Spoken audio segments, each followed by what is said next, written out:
Men det ændrer jo ikke på vores folkeskole. Det ændrer ikke på, at vi har brug for de hænder, vi nu taber. Vi har snakket om det et par gange, hvor vigtigt det er. Ja, alle understreget, hvor vigtigt det er.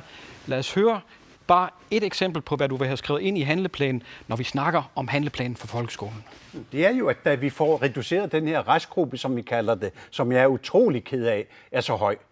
Men jeg kommer også med en logisk forklaring på, hvorfor vi kan opleve det her.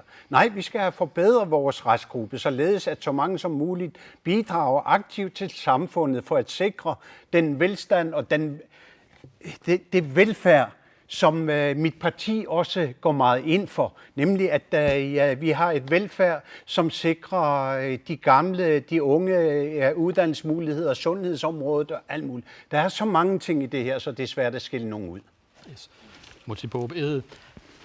Hvad vil I gerne få sat ind i den her handlingsplan? Hvad er det vigtigste mål, der kommer til at stå, hvis det står til jer, når det gælder folkeskolen? Det er, at folkeskolen skal skabe børn og unge, der er uddannelsesklare, der er innovationslystne, der er skabelystne. Og hvordan vil I gøre det? Og det er det, som at vi inddrager alle interessenter, om det er kommunerne, om det er selvstyret, om det er erhvervslivet, eller om det er IMAG eller andre interessenter. Vi skal have dem alle sammen samlet, finde ud af, hvad er det, de har brug for, hvad er deres løsningsforslag, hvad er elevernes løsningsforslag. Vi er nødt til at have dem inddraget alle sammen. Vi kan som politikere ikke bare komme og sige ovenfra, vi kører det på den måde, og at vi kører noget, der er lodret Men det er jo ikke særlig konkret at sige, nu skal vi så alle sammen sætte os ned og snakke os sammen. Du må have nogle konkrete bud på, hvad I mener, der er vigtigt i uddannelsespolitikken. Jamen, det er det, jeg siger. Det er at skabe børn og unge, der er uddannelsesklare. Men hvordan vil I gøre det? Altså, det er jo der, vi er nødt til at... vi snakkede om kreative fag, klare mål i folkeskolen, større forældreinddragelse.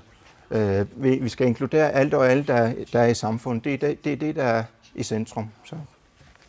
Pardine Alarak, endnu en gang. Hvad ser I som de allervigtigste, vi får taget fat på, når det gælder folkeskolen?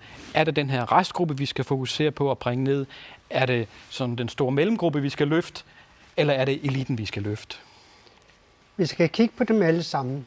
Men det allervigtigste er at kigge på hele folkeskoleområdet, folkeskolerammen, og tilpasse folkeskoleloven til samfundets behov.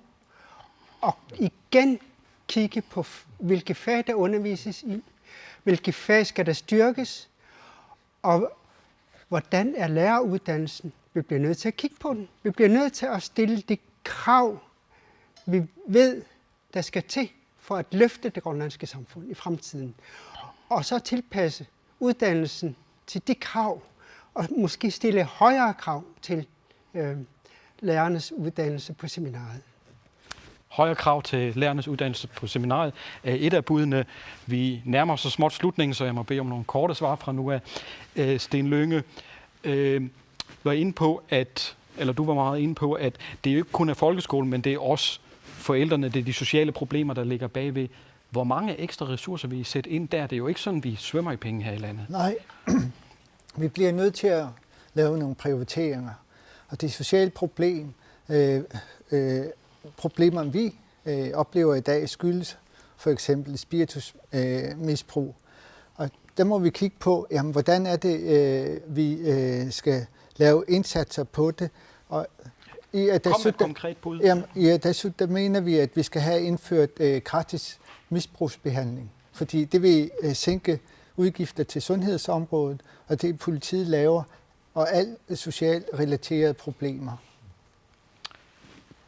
Hvor vil I finde pengene til at styrke de her indsatser henne?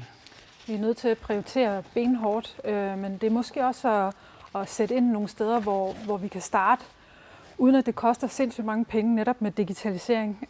Det kunne være en rigtig god start. Men så må vi måske kigge på, hvilke midler kan vi flytte rundt.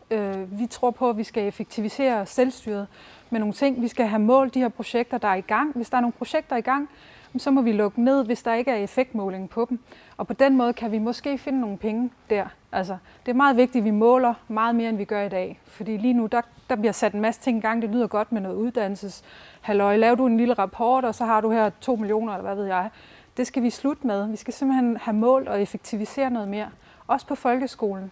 og så skal vi styrke samarbejdet.